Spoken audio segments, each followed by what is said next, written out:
ನಮಸ್ಕಾರ ವೀಕ್ಷಕರೇ. ಆರ್ಸಿಬಿ ಮತ್ತೆ ಮುಂಬೈ ಇಂಡಿಯನ್ಸ್ ನಡುವಿನ ರೋಚಕ ಪಂದ್ಯದಲ್ಲಿ ಆರ್ಸಿಬಿ ತಂಡ ಭರ್ಜರಿಯಾಗಿ ಗೆಲ್ಲುವ ಮೂಲಕ ಈಗ ಮೊದಲ ಬಾರಿಗೆ ಪ್ಲೇ ಆಫ್ ಹಂತಕ್ಕೆ ಪ್ರವೇಶ ಪಡೆದಿದೆ. ಮಾಡು ಇಲ್ಲವೇ ಮಡಿ ಪಂದ್ಯದಲ್ಲಿ ಅದ್ಭುತ ಪ್ರದರ್ಶನ ನೀಡಿದ್ದ ಎಲಿಸ್ ಪೆರಿ ಅವರು ಬೌಲಿಂಗ್ ನಲ್ಲಿ ಘಾತಕ ಬೌಲಿಂಗ್ ದಾಳಿ ನಡೆಸುವ ಮೂಲಕ 6 ವಿಕೆಟ್ ಪಡೆದು ಮಿಂಚಿದರೆ, ಬ್ಯಾಟಿಂಗ್ ನಲ್ಲಿಯೂ ಕೂಡ ಅಷ್ಟೇ ಅದ್ಭುತ ಬ್ಯಾಟಿಂಗ್ ನಡೆಸಿ 40 ರನ್ ಸಿಡಿಸುವ ಮೂಲಕ ಮುಂಬೈ ಇಂಡಿಯನ್ಸ್ ತಂಡವನ್ನು ಅಕ್ಷರಶಃ ಧೂಳಿಪಟ ಮಾಡಿದ್ದಾರೆ. ಇದರೊಂದಿಗೆ ಆರ್ಸಿಬಿ ತಂಡ ಈಗ ಮೊದಲ ಬಾರಿಗೆ ಪ್ಲೇ ಆಫ್ ಹಂತಕ್ಕೆ ತಲುಪಿದ್ದು, ಪ್ಲೇ ಆಫ್ ಹಂತದಲ್ಲಿಯೂ ಕೂಡ ಆರ್ಸಿಬಿ ತಂಡ ಮುಂಬೈ ಇಂಡಿಯನ್ಸ್ ತಂಡವನ್ನೇ ಇನ್ನೊಂದು ಬಾರಿಗೆ ಎದುರಿಸಲಿದೆ. ಹೌದು ಸ್ನೇಹಿತರೆ, ಅದಕ್ಕೂ ಮುನ್ನ ನೀವು ಕೂಡ ಎಲಿಸ್ ಪೆರಿ ಅವರ ಅದ್ಭುತ ಆಲ್ರೌಂಡರ್ ಪ್ರದರ್ಶನಕ್ಕೆ ಒಂದು ಮೆಚ್ಚುಗೆ ವ್ಯಕ್ತಪಡಿಸುತ್ತಿದ್ದರೆ ಈ ವಿಡಿಯೋಗೆ ಒಂದು ಲೈಕ್ ಮಾಡಿ. ಮತ್ತೆ ಆರ್ಸಿಬಿ ಮತ್ತೆ ಮುಂಬೈ ಇಂಡಿಯನ್ಸ್ ನಡುವಿನ ಎಲಿಮಿನೇಟರ್ ಪಂದ್ಯವನ್ನು ಯಾರು ಗೆದ್ದು ಬೀಗಬಹುದು ಎಂದು ನಮಗೆ ತಪ್ಪದೇ ಕಮೆಂಟ್ ಮೂಲಕ ತಿಳಿಸಿ. ಸ್ನೇಹಿತರೆ, ಆರ್ಸಿಬಿ ಮತ್ತೆ ಮುಂಬೈ ಇಂಡಿಯನ್ಸ್ ನಡುವಿನ ಮಹತ್ವದ ಪಂದ್ಯದಲ್ಲಿ ಟಾಸ್ ಸೋತು ಮೊದಲು ಬ್ಯಾಟಿಂಗ್ ಮಾಡಿದಂತ ಮುಂಬೈ ಇಂಡಿಯನ್ಸ್ ತಂಡ ಆರಂಭದಲ್ಲಿ ಅದ್ಭುತ ಬ್ಯಾಟಿಂಗ್ ನಡೆಸುವ ಮೂಲಕ ಮೊದಲ ವಿಕೆಟ್ಗೆ 43 ರನ್ಗಳನ್ನು ಕಲೆ ಹಾಕಿತ್ತು. ಆದರೆ ನಂತರ ಬೌಲಿಂಗ್ ಹೇಳಿದ ಎಲಿಸ್ ಪೆರಿ ಅವರು ಒಂದರ ಮೇಲೊಂದು ವಿಕೆಟ್ ಪಡೆಯುವ ಮೂಲಕ ಮುಂಬೈ ಇಂಡಿಯನ್ಸ್ ತಂಡದ ಬೆನ್ನೆಲುಬನ್ನೇ ಮುರಿದು ಹಾಕಿದರು.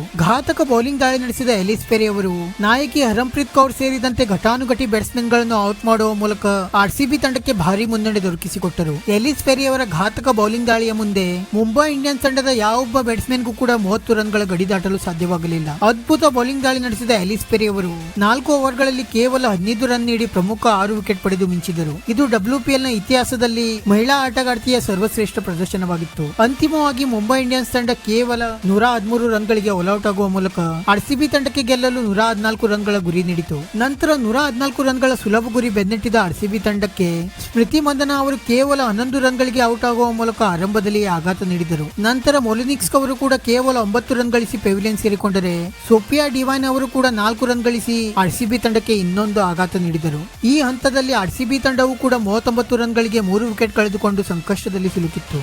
ಆದರೆ ನಂತರ ಬ್ಯಾಟಿಂಗ್ ಇಳಿದ ಎಲಿಸ್ ಪೆರಿ ಮತ್ತೆ ರಿಚಾ ಘೋಷ್ ಅವರು ಮುಂಬೈ ಇಂಡಿಯನ್ಸ್ ಬೌಲಿಂಗ್ ದಾಳಿಯನ್ನು ಸಮರ್ಥವಾಗಿ ಎದುರಿಸಿ ಜೊತೆಯಾಟ ನಡೆಸಲು ಆರಂಭಿಸಿದರು. ಸ್ಫೋಟಕ ಬ್ಯಾಟಿಂಗ್ ನಡೆಸಿದ ರಿಚಾ ಘೋಷ್ ಅವರು ಕೇವಲ 28 ಎಸೆತಗಳಲ್ಲಿ 2 ಸಿಕ್ಸರ್ ಮತ್ತೆ 4 ಬೌಂಡ್ರಿಗಳ ನೆರವಿನಿಂದ 36 ರನ್ ಸಿಡಿಸಿ ಮಿಂಚಿದರೆ, ಎಲಿಸ್ ಪೆರಿ ಅವರು ಕೂಡ ಅಷ್ಟೇ ಅದ್ಭುತ ಬ್ಯಾಟಿಂಗ್ ನಡೆಸಿ 38 ಎಸೆತಗಳಲ್ಲಿ 1 ಸಿಕ್ಸರ್ ಮತ್ತೆ 5 ಬೌಂಡ್ರಿಗಳ ನೆರವಿನಿಂದ 40 ರನ್ ಸಿಡಿಸಿ ಆರ್ಸಿಬಿ ತಂಡಕ್ಕೆ ಭರ್ಜರಿ ಜಯವನ್ನು ದೊರಕಿಸಿಕೊಟ್ಟರು. ಮತ್ತೆ ಆರ್ಸಿಬಿ ತಂಡ ಈ ಪಂದ್ಯವನ್ನು ಗೆಲ್ಲುವುದರೊಂದಿಗೆ ಮೊದಲ ಬಾರಿಗೆ ಈಗ WPL ನಲ್ಲಿ ಕ್ವಾಲಿಫೈಯರ್ ಹಂತಕ್ಕೆ ಪ್ರವೇಶ ಪಡೆದಿದೆ. ಆರ್ಸಿಬಿ ತಂಡ ತನ್ನ ಎಲಿಮಿನೇಟರ್ ಪಂದ್ಯವನ್ನು ಇದೇ ಮಾರ್ಚ್ 15ರಂದು ಮುಂಬೈ ಇಂಡಿಯನ್ಸ್ ವಿರುದ್ಧ ಆಡಲಿದೆ. ಎಲಿಮಿನೇಟರ್ ಪಂದ್ಯದಲ್ಲಿ ಗೆದ್ದ ತಂಡ ನೇರವಾಗಿ ಫೈನಲ್ ನಲ್ಲಿ ಡೆಲ್ಲಿ ಕ್ಯಾಪಿಟಲ್ಸ್ ತಂಡದ ವಿರುದ್ಧ ಆಡಲಿದೆ. ಆರ್ಸಿಬಿ ತಂಡಕ್ಕೆ ಈ ಬಾರಿ ಚಾಂಪಿಯನ್ ಆಗಲು ಕೇವಲ 2 ಹೆಜ್ಜೆಗಳು ಬಾಕಿ ಇದ್ದು, ಎಲಿಮಿನೇಟರ್ ಪಂದ್ಯದಲ್ಲಿ ಮುಂಬೈ ಇಂಡಿಯನ್ಸ್ ವಿರುದ್ಧ ಆರ್ಸಿಬಿ ಯಾವ ರೀತಿ ಪ್ರದರ್ಶನ ನೀಡುತ್ತದೆ ಎಂದು ಕಾದು ನೋಡಬೇಕಾಗಿದೆ. ವಿಡಿಯೋ ಇಷ್ಟ ಆಗಿದ್ದರೆ ಲೈಕ್ ಮಾಡಿ ಮತ್ತೆ ಚಾನೆಲ್ ಅನ್ನು ಸಬ್ಸ್ಕ್ರೈಬ್ ಮಾಡಲು ಮರೆಯಬೇಡಿ.